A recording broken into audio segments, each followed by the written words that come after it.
This is Titletown Sound. If Joe Flacco is worth a fourth-round pick, Antonio Brown might be worth a negative fifth-round pick.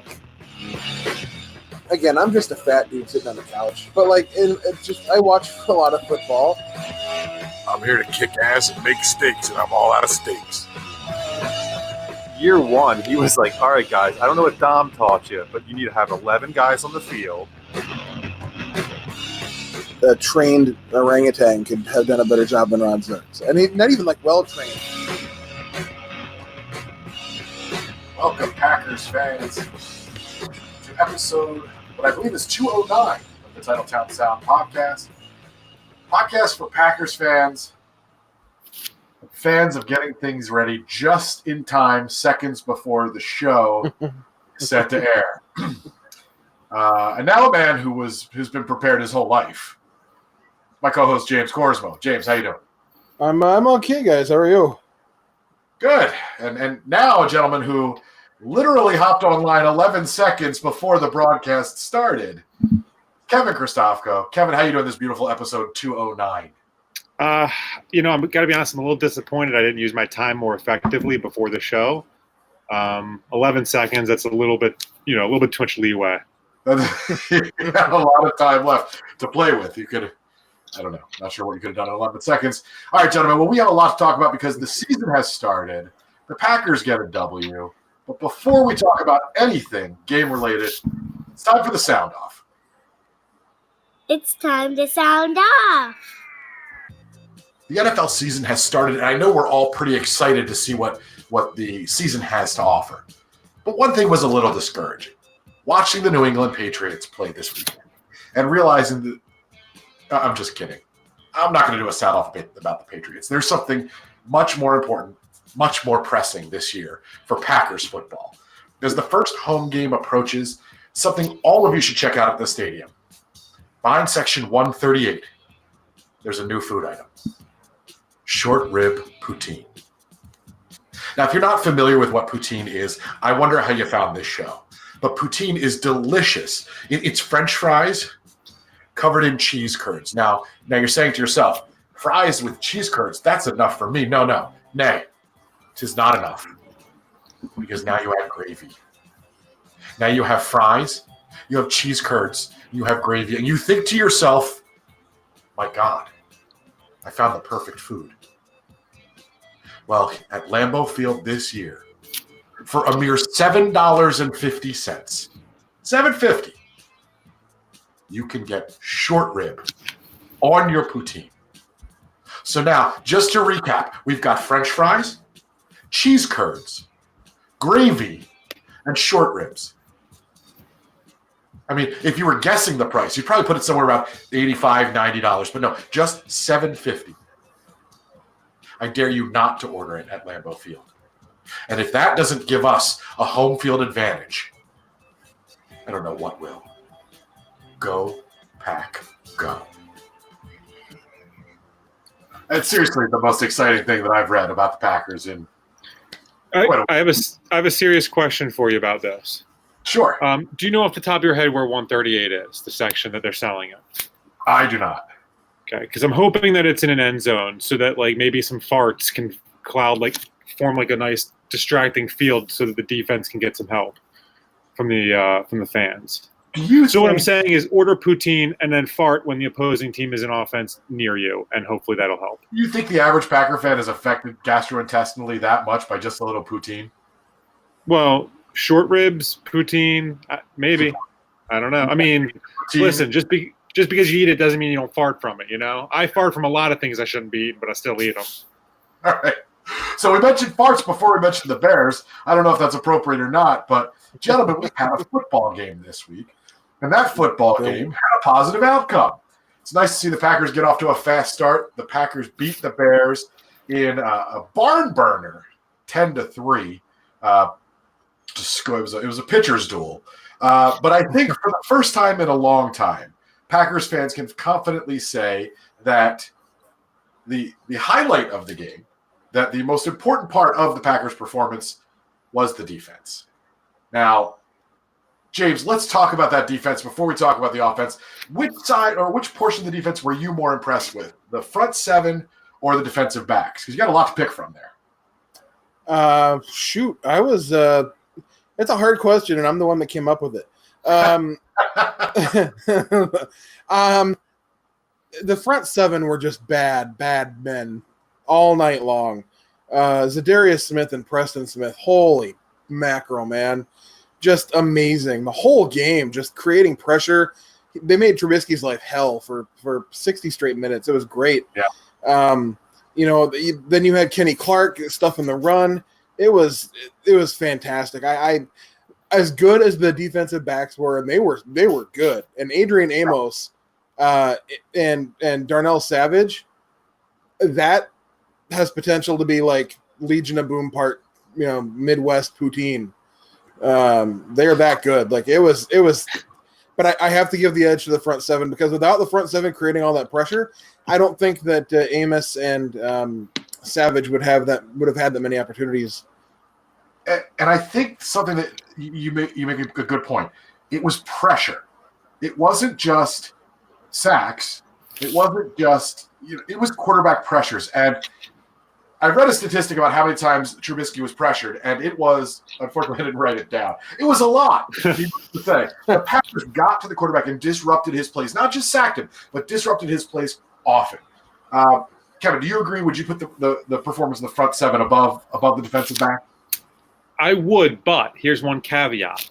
Okay. I was at a bachelor party this weekend, and I was super drunk. So it's hard for me really to remember what was better, whether it was the front seven or the defensive backs. I do recall, however, some really nice defensive back play, including I think I texted you guys that Jair Alexander is a beast or man beast or something along those lines.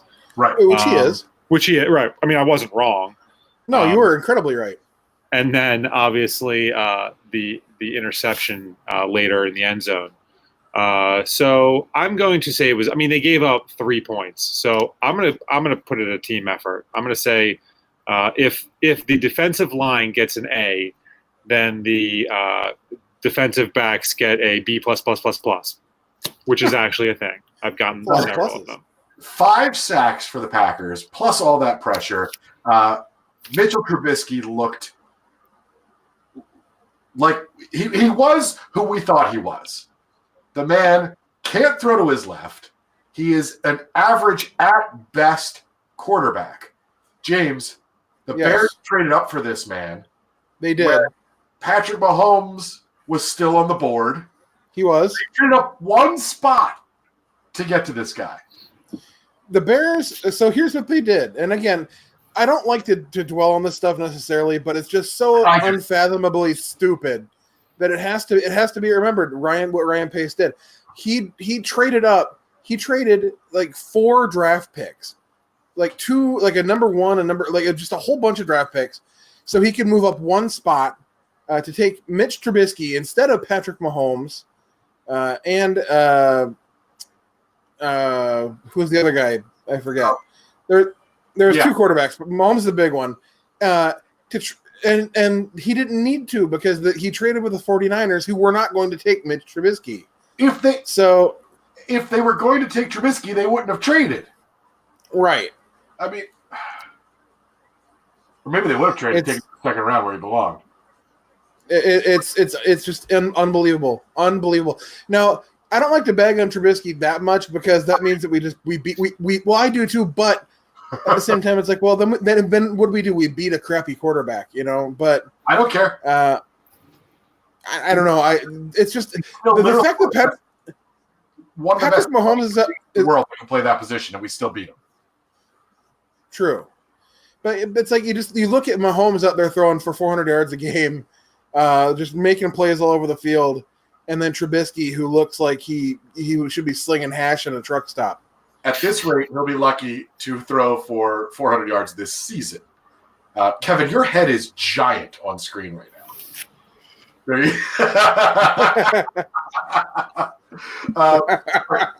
How's this, fellas? The Packers' defense, which was stellar, to the Packers' offense. Now, the offense wasn't terrible, but it wasn't what we would expect from the new offense, at least in the beginning of the game. Kevin, what did you take away as? I mean, I don't know how drunk you were during this game, but what did you take away as the positives? So here's the positive, and I mentioned it in the last show. The offense did enough to win the game.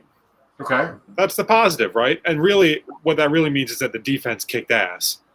That's basically what that means, because the offense didn't do much at all. But, they won the game. Like, it's week one of a new offense against a very good defense. We expected a slow offensive start, right? Like, and we got one, but we still got to win. So, So I think you make a good point that it wasn't all the time that we saw the Packers have a weak offensive performance and the defense pick them up and actually win the game. It's nice to have that option. So now going forward, we hope the offense improves. James, what positive did you see? To be honest, there wasn't a whole lot of positive. I think the biggest positive for me was that they took a huge punch in the mouth the first 3 drives of the game. Chicago's defense came out. I think they had negative 12 yards in the first 3 drives of the game. Yeah, wonderful. Yeah, and it was just unbelievable. They took those punches and they came out and they made the adjustments they needed to make. And Rodgers hit a no-look 50-yard pass of his own. And then just kind of threw up a prayer to Graham. But, I mean, that was nice. There wasn't a lot to take away offensively that was great, to be completely honest. It was really, really inconsistent all night long in terms of play calling. It was really inconsistent in terms of, Aaron Jones would run and then he would be gone. It was kind of like McCarthy-esque. Like there was no running game to speak of or even an attempt at it. It was McCarthyism. I have a list of 105 people here who could have ran the ball.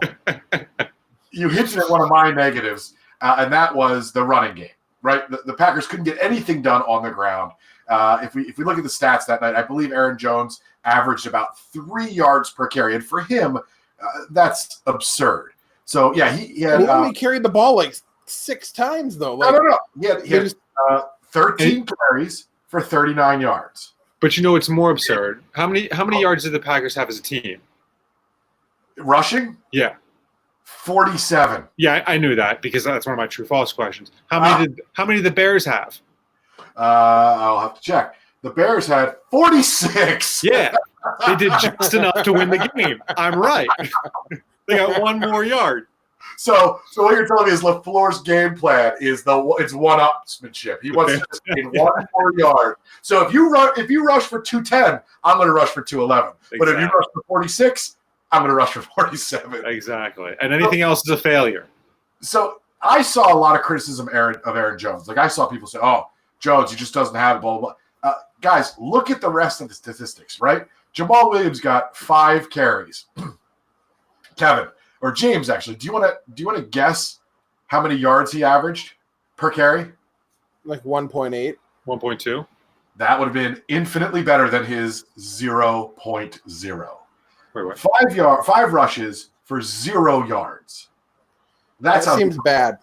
That's a really good defense, though. We can't get I could do that.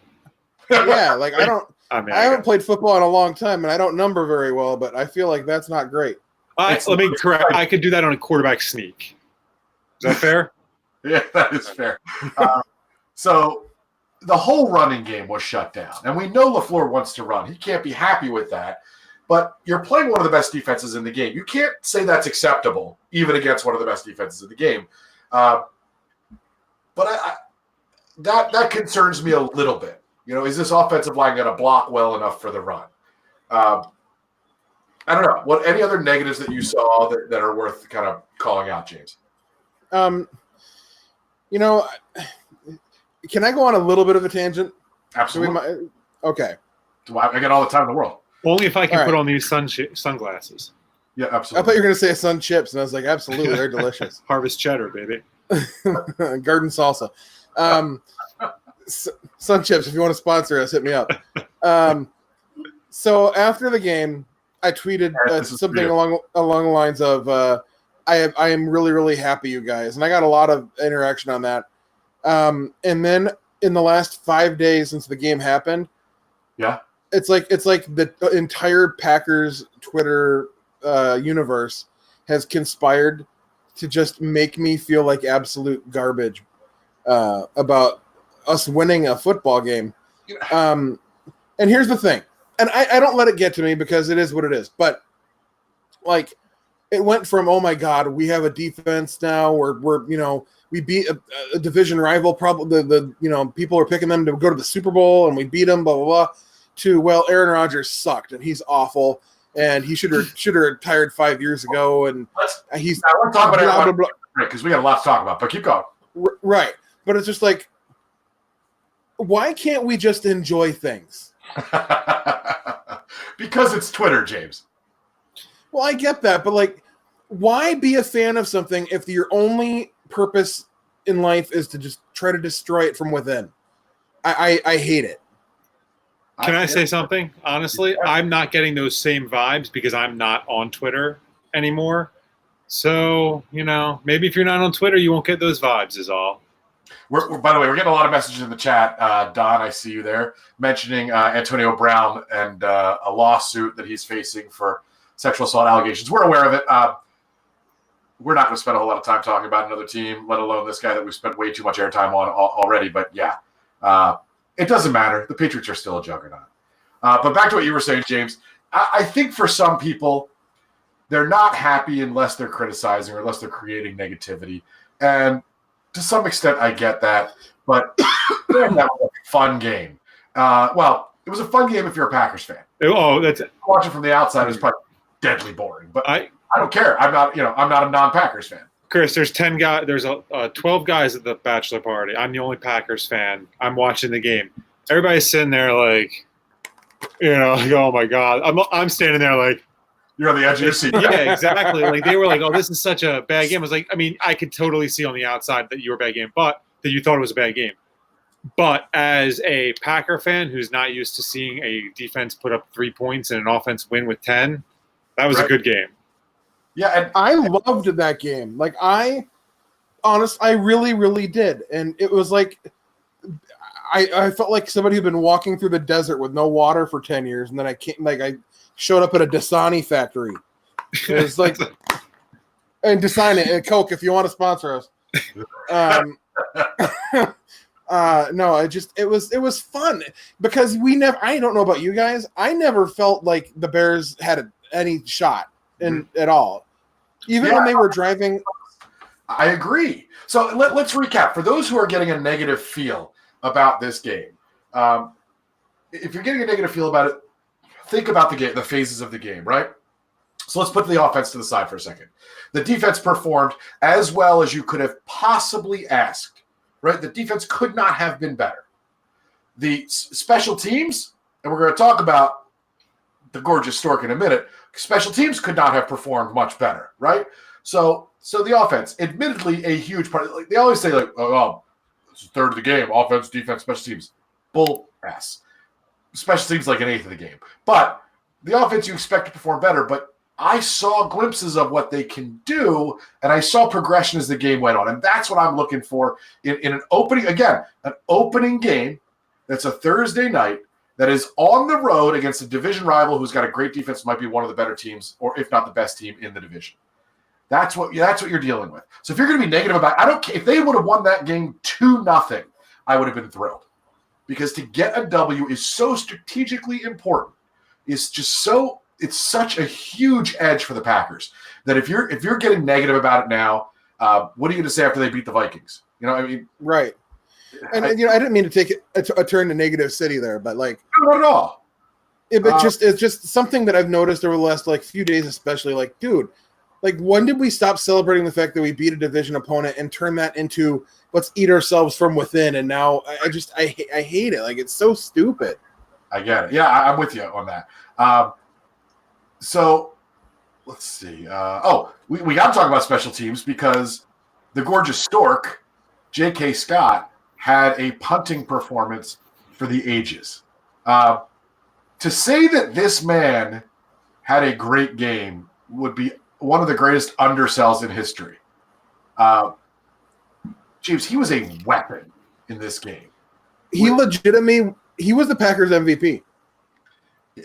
9 punts. You don't want to see 9 punts, but 9 punts, and he 9 punts. He averaged 476, 47.6 yards. 5 of those punts inside the 20. 1 punt, what was that, 63 yards? A punt so good, it inspired a T-shirt. I mean, how often does that happen? The punt the last punt of the game with like a minute 30 left or whatever it was, when you saw little short dude start just like sprinting backwards to try to get the ball, that was such a thing of beauty. It was amazing. We should put him in the Hall of Fame now. Put his name up there. Just do it. I'm getting a J.K. Scott jersey unless that's like a jinx. I got to think about it. Your track record with odd jerseys or yeah. Yes, Kyle. He had a punt over 400 yards. That's what makes him so great. Kyle's in the chat. So we had some people had some concerns. Some people scoffed when they took a punter in the 5th round. If he continues this kind of performance, he was well worth a 5th round pick. He was fantastic. So go ahead, Kev. He's on pace to have like 140 something punts. Is that accurate? Well, I don't think that. Yeah, I mean, I hope that's not what happens. That would not be ideal. No, it wouldn't. Unless they're all 63 yards. Yeah, unless his average is 416 yards per punt. It's not ideal. So, and Don Stein brings up something good in the chat. Pat McAfee did a recap of the punt, like a frame by frame break. Beautiful punt. And if you haven't seen it yet, go check it out. I would tell you that I would put it in the show notes, but I know I'll forget. So just go check that out, search it out. And then McAfee created a shirt, I believe it says game-winning punt for that punt, and he's selling it, and the proceeds are going to, I believe, hurricane relief. He's not keeping the money. So go find that shirt, go find that breakdown of the punt. It's pretty terrific. McAfee's pretty damn funny to begin with. All right, when we come back from the break, we are going to talk about a couple more things. We're going to talk about Rodgers as he relates to this whole story and where the offense is going. We'll break down what we think is coming up in the Vikings game. We got your voicemails. We got games to play. But first, before we get out of here, we've got some patrons to thank. And one of those is a new patron. We love new patrons as long as they stay on. I mean, we love them if they don't stay around. But if they stay around, even better. Richie, James, you got to help me. Because you pronounced it right the first time. Becole. That's not it. That's Becole? That's it. Becole. That's it. There it is. Ricky, we really appreciate that you're a patron. Thanks. Hope you enjoyed the latest bonus show. If you become a patron, you get a bonus show as well every month and some other benefits, including if you're a Hall of Fame patron, one of our OGs, you get mentioned before the commercials. And Kevin, I believe you have some OGs to thank tonight. I do. I have 4 of them to thank. They have assembled. I guess it's a coincidence, but the 4 of these guys are going for Halloween this year. They've talked about it. They emailed me this because that's, they want to run everything by us before they do it, just to make sure that it works with the show. Right. They are representatives of the show. Right. So Scott Neer, Jason Hicks, James Hamlin, and Milo Meadsong, they're all going as short rib poutine for Halloween. That's right. Jason is going to wear the short rib suit. And then Milo is going to wear the French fries. And then Scott, he is going to be the cheese curd. And then James Hamlin is the gravy on the whole dish. He is the gravy. James Hamlin, by the way, coming over to watch the Vikings game at my house this weekend. Oh, nice. So James Hamlin gets invites. I don't get invites. I was going to invite you and I forgot. So I would like you to come up. I invited Dad and he just said no. But come on up and bring Wilson Savage with you. Ooh, Wilson Savage. Anyway, I'm sure my wife loves that I'm inviting strangers and patrons over. But I think what's that? I'll tell her to become a patron. No, Chris knows it's not worth the money. No, it's not. Thanks to all of our OG patrons and everybody who helped us out, keeps this show alive. When we come back from the break, we'll talk about Aaron Rodgers and what is wrong or right with him, as well as the upcoming Vikings game. We'll play our games. Maybe one of us will accidentally curse. Who knows? Anything can happen. Kevin might get naked. Stay tuned. Mike.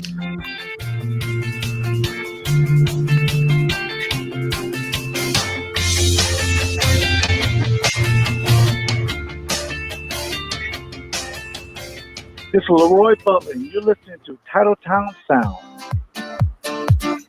Hey, everybody. Thanks for listening every week. And now there's a way that you can support the show, and it won't cost you anything. If you use Amazon.com, you can use the TTSO Amazon page. We get a small commission, you help the show, and you pay no more than you normally would. So go to www.titletownsoundoff.com/Amazon and shop now. I'm sure Amazon has some things that you need. For instance, have you been thinking to yourself, I don't smell quite enough like pork products? Well, you can buy the Accoutrement Bacon Soap in Tin for only $8.50. And guess what? It's Prime eligible. Or maybe you need some reading material. You should purchase the book, How to Avoid Huge Ships by Captain John W. Trimmer. Only $116 in paperback. Look, for that kind of advice, it's a steal. Or maybe you're doing some decorating. You should buy the Senior Woman with Asthma wall decal. It's like a fat head, but a grandmother using her asthma head. All of these products are available through our Amazon page, and they help support the show. But you can buy anything. So again, that's www.titletownsoundoff.com/Amazon. Thanks very much. This is Tom Crabtree, and you are listening to Titletown Sound.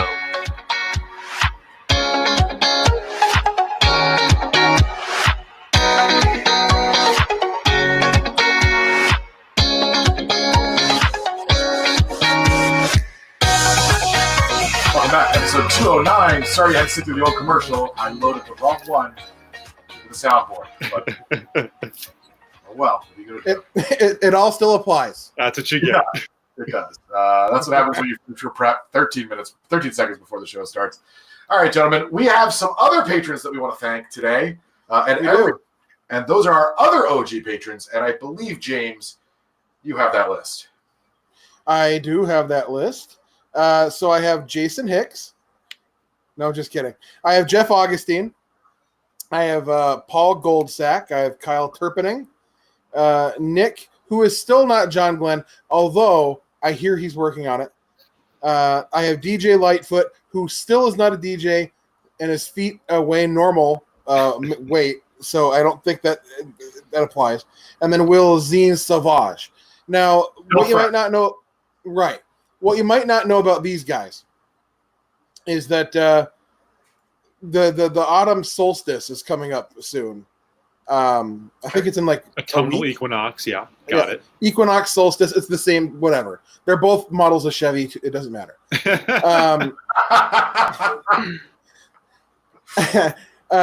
These guys are going to put their force together, and they're going to turn back the clock one day, so that we can relive summer for an extra day.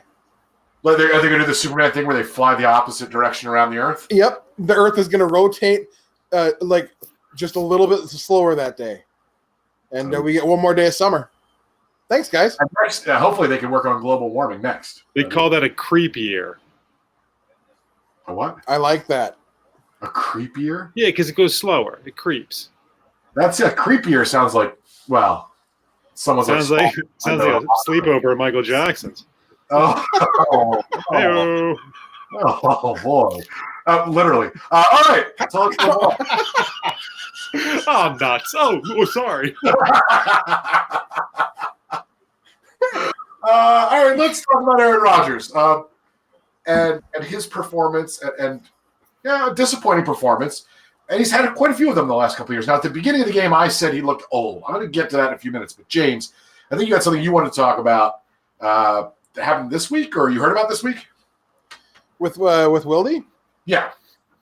So, Jason Wildy, who we love. He's a fan of the show. I know he is. He listens regularly. He's probably a patron. He might be Wilson Savage. I don't know. But we have you blocked on Twitter? he blocked me on Twitter, total, which I'm fine with because if Tapioca had a face, it would be Jason Wilde. But he blocked me after I complimented him, which is the only to this day the only person that's ever blocked me for complimenting them. Anyway, he is on a local radio show in the morning here, like every morning. He has a little 10-minute thing, and this morning he was talking about how he was on a Green Bay area like roundtable sports show last week, and when he was on this show, they asked him what he felt about Aaron Rodgers and Matt LaFleur, how their relationship is progressing, and if it's and he said, "Oh, I think it's great. I think it's getting better." He said, and then at some point it somehow segued into how players had told Wilde that specifically Devontae Adams, and there's one more who I can't remember, but I remember Devontae, that Aaron Rodgers would get frustrated with Mike McCarthy because when they would meet to go over the game plan, they would discuss what plays Aaron liked and what plays he didn't like. And then Aaron would get the game plan Sunday morning, and all the plays he hated were in the top 15, and all the plays he loved weren't on the sheet at all. I know it's a shock. So he tells this story on this show, I guess. Well, Rob Demovsky, who is another beat writer who has not blocked me yet, was on the show too. And McCarthy was watching, and he texted Demovsky, not Wilde, Demovsky, and told him to tell Wilde to stop kissing Rodgers' ass. So this happened recently. This happened like the day after the game. Wow. So they started talking about if McCarthy had watched Thursday night, and so apparently Wilde, according to him, like got mad and texted McCarthy, and it turned into like an argument, but that it turned into like it ended well, and McCarthy invited him to come up to his cabin up in Door County. It was a weird story. Hunting. I'm not looking for drama, Jason, but I got some extra if you want to. We're gonna go pick cherries. So it's just such a weird story. However, the story about Rodgers hating McCarthy, like and McCarthy's, yeah, I think we all knew that. All right. So when the game started and Rodgers, had a very poor opening performance, and I said to you guys, I said it in the game thread on our Facebook group. By the way, you got to remember our Facebook group. Look up TTSO Packers Talk on Facebook. Join the group. We always have a good game day thread. And in that thread, I mentioned he looked old. And I maintained that for the first several series, he looked old. But then, as I did some reading and see some stuff online, I realized what I was calling old might not have been accurate. That might not have been the issue. What he looked like, and we saw it time and time again last year, is he looked like a man who didn't trust the offense, at least in the beginning of the game. And I think that got better as it went on. And it was Ben, I don't know if it's Fennell or Fennell, on Twitter who pointed out that Rodgers' problem might not be an ability issue or an age issue, but it more looks like to him it's an issue with trusting the offense. So we know he didn't trust the offense under Mike McCarthy. He made that quite apparent. And the story that you tell fits very well with this. So when you see him holding onto the ball longer, he's not trusting the plays. When you see him with those tentative scrambles, like what frustrates me is when he gets happy feet. His feet move a million miles a minute, but he doesn't move anywhere, right? He's in the pocket and he just lets it collapse on him, and it's so frustrating. But when I watch Rodgers with that lens in place, it does feel like at times he simply doesn't trust the offense. And as the game went on, I felt he trusted it more, and I felt he put like you brought up that the heave of a pass that he sent to Jimmy Graham. Well, he might not have done that in the past, right? We complained that they never used Jimmy Graham that way, that Jimmy Graham's there for red zone jump balls, but James, they never used him that way before. Right. And it was the play that everybody last year would have creamed their shorts for. Like, that's what everybody was screaming for all last year. Just throw it up and let Jimmy get it. Throw it up and let Jimmy get it. So he throws it up, and it worked. And then, not to harp on the fact, but then I go on Twitter and I see, boy, Jimmy Graham bailed out Aaron Rodgers. What a crappy pass. It's like, whatever. So, well, so Don asked the question. I don't trust his arm. He was short on too many passes. Is it age, rust, distrust? Well, I don't think it's age because he's capable of, like, when he throws short on a 15-yard pass, that's not because his arm can't throw the ball 15 yards, right? It's just simply not the case. He's still got the arm. I don't know if it's distrust, if it's rust. It could be a little. I would guess it's more rust than anything. It's the beginning of the season. I still think mechanically, Kevin, he needs to work on making sure he steps into his throws. He doesn't do that.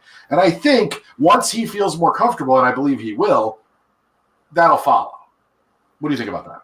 Yeah, I mean, I think the trust in the new offense is going to be the biggest thing. I don't know. Maybe there's a little bit of lingering issue from past injuries that make his mechanics a little bit yippy, versus what he's had in the past.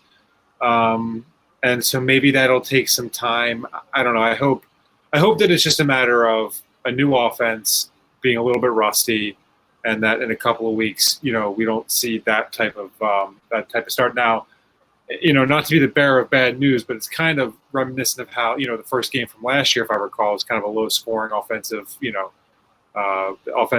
defense played well. I'm making this up. I don't really remember, but I'm assuming because it's kind of indicative of the whole season. Didn't win, defense was good, the offense wasn't. So hopefully the offense is better. The first game of last season, the Packers won 27-24. Okay, whatever. The second game then, James. You know what? I'm just going to put my sunglasses on. I'm just saying. I mean, that was the game that he broke his leg, and then he came. But anyway. So what, James? What is your take on Rodgers, kind of in general? I've made no secret on this show and on social media everywhere that I, as the kids say, I will stand for Aaron Rodgers. I'm way too old to use that phrase, but I'm going to do it anyway. I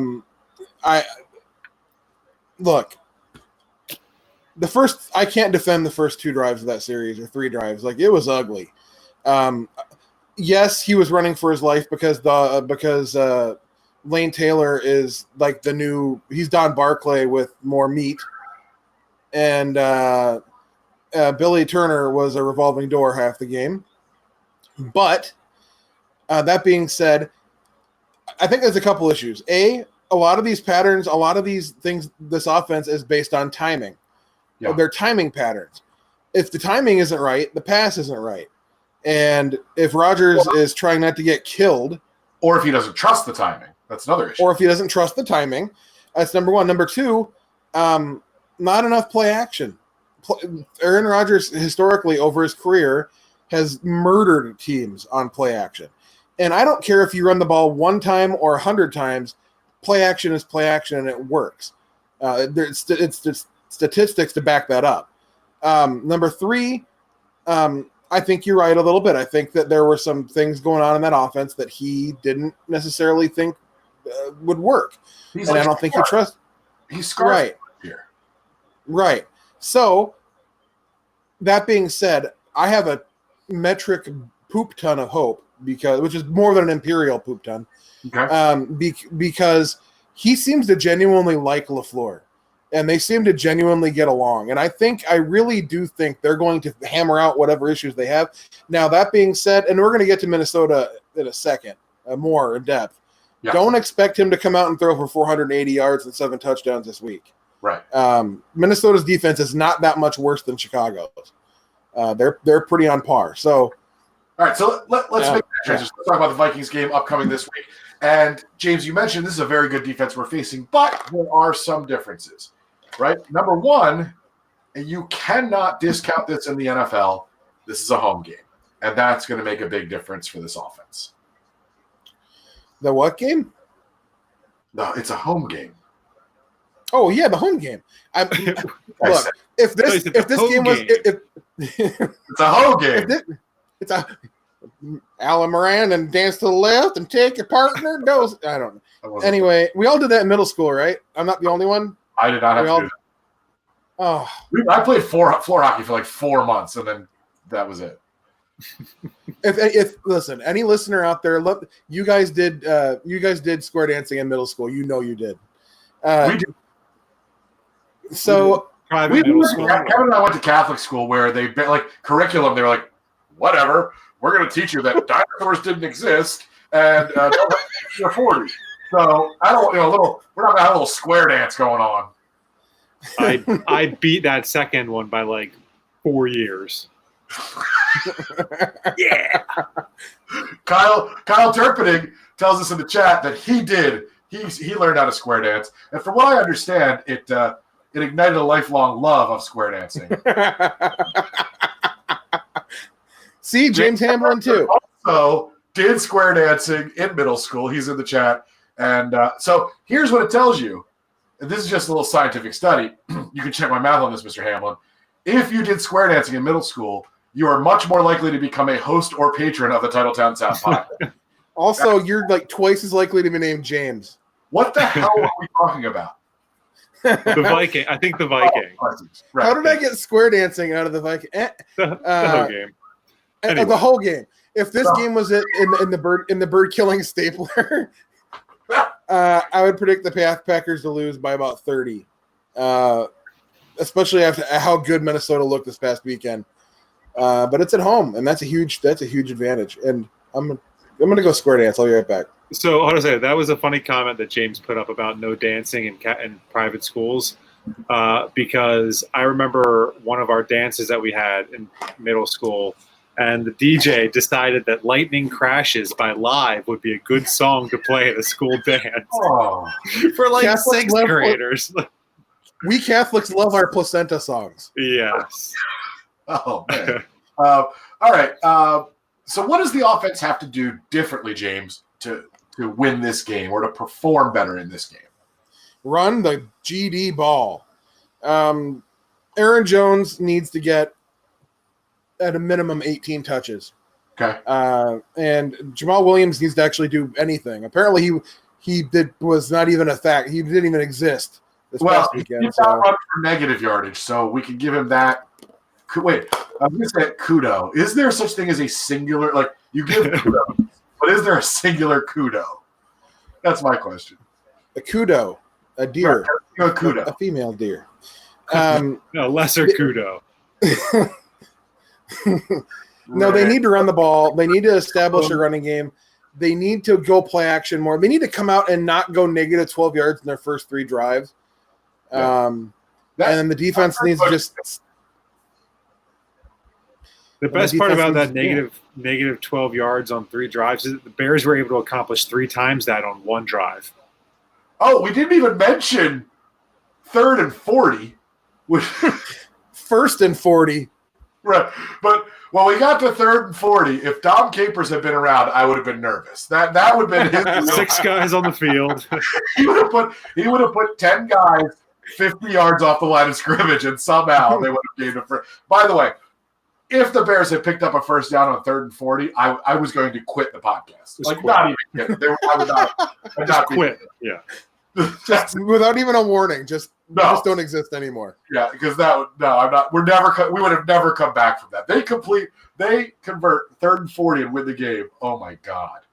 Yeah, if the Bears would have converted 3rd and 40, we would have had to just stop being fans. We could just become a gardening podcast. Dr. James Hamlin informs us that kudo, singular, is not a word. And to that I say, yet. It's not a word yet. So anything else the offense can do, you think? I mean, they have to progress. They have to get better. They have to run the ball better. I agree. I think they have to simplify things a little bit. I felt like some of those plays were a little bit too slow to develop. Maybe a little bit fancy for the first game of the season. Let's get back to the simple, quick hit, short passes that open up that 50-yard no-look pass. And they did that later in the game. At least I felt like they did that, James. Right, they did. And I think Devontae Adams is key. He's actually had some really good games against Minnesota in the last 3 or 4 years. And he didn't do a whole lot against Chicago, mainly because they had 4 guys covering him all the time. Yeah. So I think they need to get the ball in Devontae Adams' hands. Aaron Jones and Devontae Adams, I think, are going to be the 2 keys to the offense actually getting stuff done this week. And then if we're looking at the Packers defense, Kevin, can the Packers defense have a repeat performance against the Vikings that they did against the Bears? Yes. No, sure, they're at home. I mean, why not? I mean, 3 points might be a bit lofty, but so did you see? So you talk, guys. We talk about the Vikings, killing it. Do you know how many passes Mr. Kirk W. Cousins threw? how many? I don't even know what his middle name is. But Waldo. in that game that they crushed, Griswold. What? His middle name is Griswold. Waldo for short. Cousins threw the ball 10 times. It's not many times. No, it's not. It's only 10 more passes than I threw on Sunday. Good point. Touche. So what does the defense have to do to win this game? They have to force Kirk Cousins to throw the ball more than 10 times. So that front seven is going to be so important. They slow down the run. And look what they did against the Bears. Supposed to have a pretty good run game, right? If they can slow down this run game and make Kirk Cousins play football, because remember what Tramon Williams said.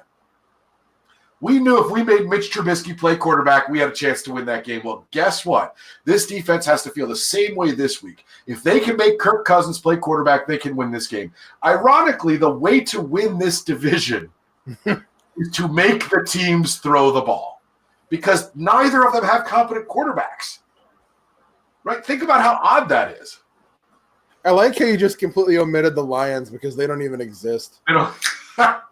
The Lions were up like 37 in the fourth quarter and ended up tying. They tied. To the Cardinals. They tied. I don't even. The Lions aren't also ran. I don't even care about it. They don't count.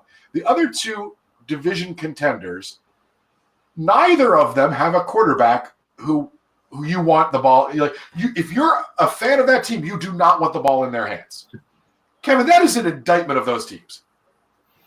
Yeah, that's it's funny when you put it that way because you don't really think of it. But yeah, I mean, both the Bears and the Vikings, you'd rather have the defense on the field, I would think. Okay, so before we move on, James, Don Stein asked in the chat, James, will you do I don't even know what this is, the Numa dance every show if I become a patron? I don't know what the Numa dance is. However, it would not be the first time I've danced for money, so yes. And yes, I would. It would have to be Hall of Fame level. Oh, yeah. I mean, I'm not going to do it for $1. Also, before the commercial break, Chris said something about getting naked, and I'll do that for free. So just let me know. All right. Packers, Vikings. That should be a fun one. We do have some voicemails to cover this week, and we're already running late. Isn't that a shock? Our first game show, our first game week, whatever. Let's get to the voicemails. All right. And we have 2 calls from 2 gentlemen named Don. Let's go to what I have labeled in my soundboard, Don 1. Not Don 1. That's different. Hey, y'all, it's Don. I've got about a billion different things I could say. I wrote them all out, and I think I'm just going to not say them. And instead, I'll just say, the Bears still suck. Oh, it feels good. All right, have a good night. Thank you, Don. From Don 1, let's go right to Don 2 because I don't think that call needs any improvement. Don number 2. What's going on, guys? It's Don. Call it in with week 1 Don's Diaper Dandies. Starting off with the diaper. Lane Taylor, all night long in Aaron Rodgers' lap, just getting walked back. I mean, I don't know if it's gonna. I don't know how long it's gonna take, but Elton Jenkins is gonna be in there at left guard pretty soon. Going with the dandy part, I'm gonna go with the entire defense this week. To know that we can put a defense on the field that can survive a defensive battle with the Chicago Bears and win a game with 10 points, that's amazing. So obviously the offense, was a little off, a little slow, but coming out of preseason, Rodgers' first time with LaFleur in an actual game scenario, he looked all right. He had some bad plays, but against the Bears, it's as expected with that defense. I mean, I think the offense only goes up from here. But man, that defense can be pretty special. Smith brothers coming in, 2.5 sacks total. that huge upgrade from, what our defense has been in the past. So that was an exciting win. Week 1, I don't mind winning 10-3 games as long as a win is a win. So on to Minnesota, and let's see what we got next week, guys. Go Pack, go. And I think one of the more exciting things about this defense was how fast they looked. Kevin, this defense was it just felt different. And I mean, for me, the best part was I was pretty drunk, so it looked like there was like 22 guys out there. Beauty. Like Dom Capers. That was like an homage to Dom Capers. No flags, though. So what did you sorry, go. No, I was going to ask what you thought about the challenge of the offensive pass interference, but from the Bears game, but not good. Yeah, such a dumb rule. God, I hate the Saints. I don't hate the rule. I hate that challenge there, though. All right, let's go to our third voicemail for the week. Hey, this is Eli, just here to celebrate our win over the Chicago Bears. Glad to start with a win, and I gotta say that I think the boot slinger is what the biggest difference was for this game. And being able to flip the field position time and time again, especially there in the end in the fourth quarter when the Packers had to give the ball back, it was just enormous in keeping them from keeping the Bears out of the field goal range, out of the red zone. So shout out boot slinger. Game ball. Absolutely. And when your head coach mentions the punter in the post-game congratulatory talk, you know that you've done a good job. We've heaped enough praise on Mr. Scott. I don't know that we need to do never. More. It's never enough. It really isn't. All right. So let's get to our next segment. He is back. He's returning with his impressions of the Packers' first win. It's Papa K. He doesn't have intro music anymore because I forgot again to make it. But here he is. Hi, this is Bill Christofko calling after the Packers defeated the Bears 10-3 to open the season. Certainly a lot of excitement with this new defense. Brian Gutekunst deserves an awful lot of credit for getting faster, stronger, more athletic players for this defense. And the good thing about this is that these are not players at 29 or 30 years old whose best years are behind them and who are on probably their last decent free agent contract. These are young guys in their mid-20s who may continue to get better. For example, Zadarius Smith. He's just a young guy, only completing his first contract with the Ravens. So hats off, and also to the coaching staff for putting these guys in position to make the plays, which we saw Thursday night. And also from a fan's perspective, one of the things that I enjoy is that now on 3rd and 13, let's say, we're not going to see a three-man rush and two guys wide open over the middle for a 17-yard gain and a first down. I used to cringe every time it was 3rd and long because we remember how many times the Packer defense was unable to stop a team on 3rd and long. It looked like there was very little pressure. It looked like the guys in the backfield weren't sure what they were supposed to be doing. That looks to have changed significantly. Loved Mike Pettine's constant aggression toward the Bears. That's what we as fans are looking forward to seeing. Finally, a fascinating article in Pro Football Focus about Aaron Rodgers, and essentially, was Aaron Rodgers too conservative in 2018? Now, this is not an opinion piece. This is not somebody going after Rodgers. It's somebody with a whole lot of numbers and charts and graphs that I can't begin to duplicate. But the point is, from this author's perspective, is that Rodgers' production, except for a great run in the second half of 2016, hasn't been on the level of elite quarterbacks since the start of the 2015 season. Now, Rodgers graded out well in 2018. He had an 87.0 passing grade, which was the 6th highest among quarterbacks. But if you look at other measures, he was right in the middle. And one of the reasons that he was able to be that high, even though he didn't throw for a lot of yardage as he had in the past, was his low percentage of turnover-prone plays. these were plays that they used these metrics to determine if they could have been turned into turnovers. His rate was less than 1% of turnover-worthy plays by your quarterback is spectacular. No doubt about that.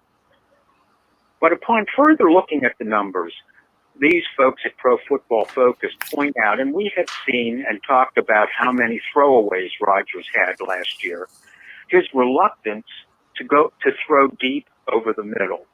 The majority of his passes were outside the numbers, and of course that included throwaways, which were passes that were not easily intercepted. And so Rodgers was playing it very safe with a lot of these throws. Now, we saw in the Bears game that his pass to Marquez Valdez-Scantling was a pass over the deep middle for, 42 yards or whatever that was, the best play that the Packers had in their passing game all night. But if we look at the films from last year's games and recent memory with Rodgers, he does not do a lot of that throwing deep over the middle. The question with this author is Matt LaFleur going to be able to get Rodgers to go back to throwing deep over the middle? Because oftentimes this is where the openings are. Of course, by the same token, oftentimes this is where picks can occur. It's a fascinating question, and if you have a chance to read that article in Pro Football Focus about Matt LaFleur and Aaron Rodgers, it's quite interesting. Thanks for listening. Good night. So I think what Papa K talked about was kind of in line, James, with what we talked about as well. He didn't trust the offense. He wasn't making decisions to put the ball in play, and he was a little bit more risk averse than you would like to see him.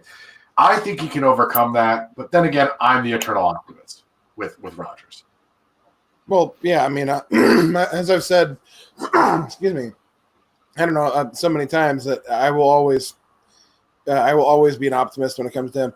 I love Papa K. He's the dad I never had. I hate Pro Football Focus. I hate them. Yeah. I hate them. It's a bunch of stat dweebs that make up their own. They don't even have any. Like, it's just there's nothing there that's provable. You sound like McCarthy. Oh, I hate them. Look, I'm off. Stats are fine if you can provide some sort of functional like value to them. These guys just sit in rooms and make stuff up. Like, close one. That was a close one. And then they come up with little acronyms like M Thorpe is not as high as his deep Dorp was 13 years ago. Shut up. His deep Dorp? His deep Dorp. That's a lowercase. It's a lowercase D followed by a uppercase Dorp. It's so silly. I saw something tonight on Twitter that said, from Pro Football Focus, of course, that Aaron Rodgers in the game against Chicago only had 33% of his throws were what was the term they used? Like adequate or except some were undefinable term. Right. I hate that. I hate it. It's nonsense to me. All right, let's get to our games because we're all at 1 hour, 59 minutes. So we have our games. First up is true or false.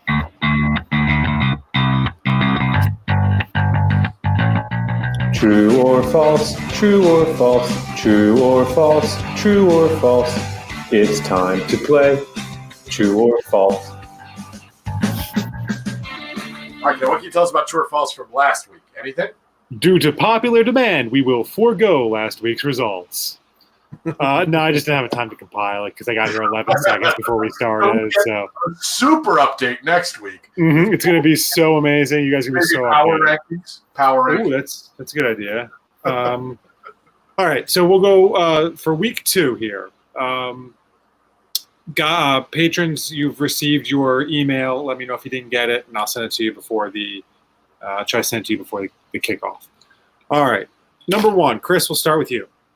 The Packers defense came up big with an interception in week 1. True or false? In week 2, the Packers defense will force a turnover. Kirk Cousins, true. James, what do you think? Oh, true. Very true. And I'm going to say true as well. I should probably write these answers down, huh? Let me just go and grab a pen, and I'll do that while we Vamp. That's do Vamp. that. Yeah. Yep. Okay. Great. Question number 2. In week 1, the Packers offense rushed for, 47 yards. but they held their opponent to 46 yards. true or false. In week 2, the Packers will have more rushing yards than the Vikings will have rushing yards. James, what do you think? False. Chris? Sorry, I'm taking a picture of my setup here. I'm going to say false because all the Vikings do is run the ball. They only let Kirk Cousins touch the ball when it's like physically necessary. And I'm going to say true because I'm not very smart. All right, question number 3. In week 1, MVS and Devontae Adams combined for just 88 receiving yards. True or false? In week 2, the Packers' leading receiver will have at least 88 yards. James, what do you think? True. I think somebody gets 100 this week. Chris, how about you? It's a beauty question. I'm going to say true as well. I believe that somebody has a breakout performance. I'm going to say true as well because I'm terrible at this game. Question number 4. James, despite an underwhelming performance in week 1 from the offense, Jimmy Graham found the end zone. True or false? In week 2, the Packers' tight ends, wide receivers will score at least 2 touchdowns combined. True. Chris. I'm going to say false because I think they get a couple rushing touchdowns and a passing touchdown, but or they throw one to a running back. False. It's a bad. That is just. I'm with you, Chris. I say false. I choose it, of course, because I'm bad at this game, but I like your reasoning too. All right, number 5. J.K. Scott is a beast. True or false? In week 2, the gorgeous Stork will have a net punt of 45 yards or more. If you recall, last week he had a net punt of like 6,000 yards. Right. So this one seems easy. What do you think, Chris? I'm going to go true, although he doesn't have there's no turf. Well, there's no turf last week. All right, true. James, what about you? I also say true. Yeah, I say true, too, because I do think at one point he's going to kick a ball out of the stadium. So hang on one second. Don asked in the chat, how's the basement looking? And in the most technological way possible, I'm going to show a picture of my basement bar on my phone. This is the kind of riveting crap you get if you watch live. All right, Kev, I'm sorry. Go ahead. No, I think I was done. That was number 5. Yeah, that was so. Does true or false have to continue or no? True or false is now over. True or false is now over. All right, so go right for true. Echo in here. Game, our favorite game. That game is a game I'm terrible at, and it is called Spread 'em.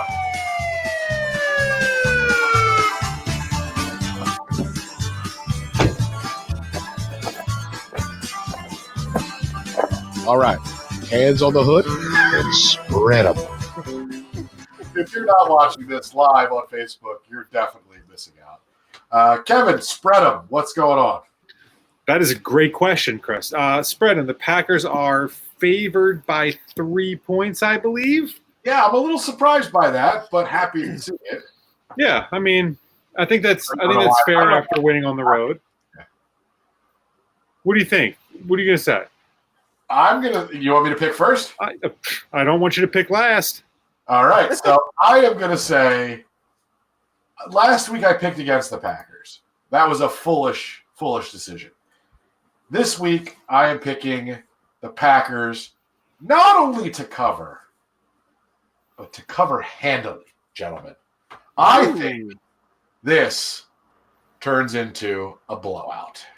I don't know why. I have no reason. Wow. I'm going to lock that in as your lead pipe lock of the week. I only have made one pick, but that's it. Blowout. Wow. James, how about you? I love that spirit, Chris. I couldn't disagree with you anymore if I tried. I hate to say it, but I'm going to take Minnesota. Oh, okay. Minnesota's. I'm going to take the Packers. Don't you always do that?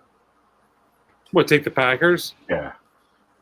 I mean, He loves him some Packers. most of the time, but not all the time.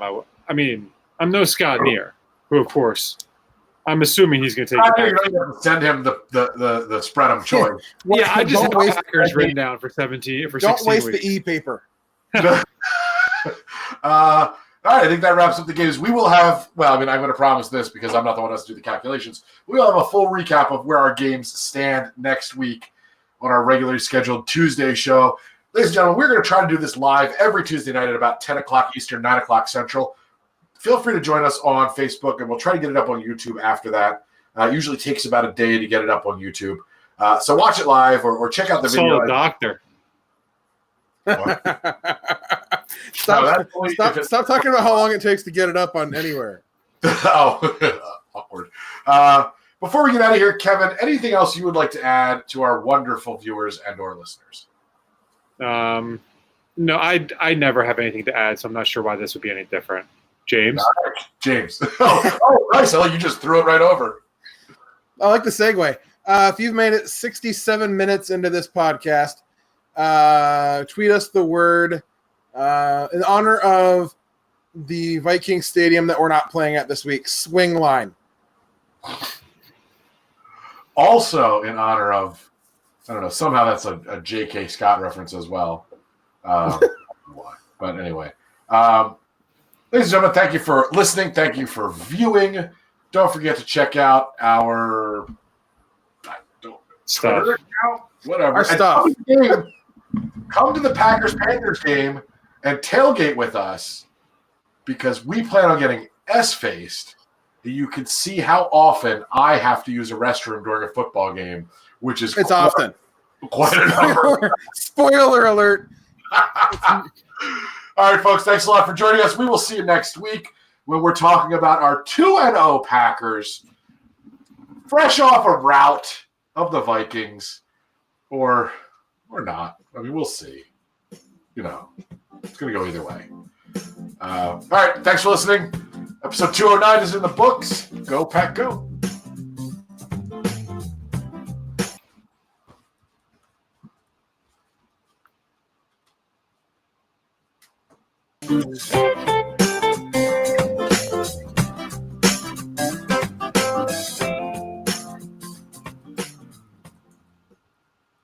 The preceding podcast was a production of Productions Institute, LLC. Copyright 2019. All rights reserved.